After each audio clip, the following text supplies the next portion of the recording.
পুজো পার্বণ ব্রতের দিনে নিরামিষ কী বানাবো তা নিয়ে মাথা খারাপ না করে এভাবে লুচি আর নিরামিষ ছোলার তরকারি বানিয়ে রাখুন।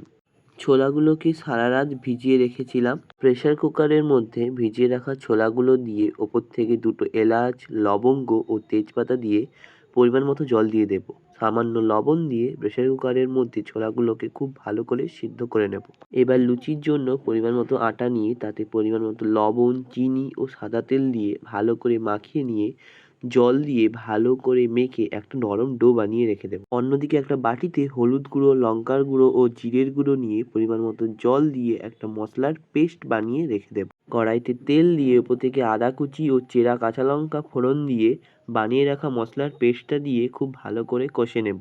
মশলার বাটি ধোয়া জলটা দিয়ে আরও কিছুক্ষণ কষে নেব যতক্ষণ না মশলা থেকে তেল ছেড়ে আসছে। এবার সেদ্ধ করে রাখা ছোলাটা দিয়ে ওপর থেকে সামান্য পরিমাণ চিনি দিয়ে ছোলার জলটাকে একদম রিডিউস করে নেব। লেবুর রস দিয়ে নামিয়ে নিয়ে ওপর থেকে সামান্য একটু ঘি দিয়ে দেবো। এবার মেখে রাখা আটার ডোটা থেকে লেচিগুলো কেটে নেব। কেটে কেটে গোল গোল করে নেব প্রত্যেকটা লেচিগুলোকে। প্রত্যেকটা লেচিকে তেলের মধ্যে ডুবিয়ে লুচিগুলো খুব ভালো করে বেলে নেব গোল গোল করে।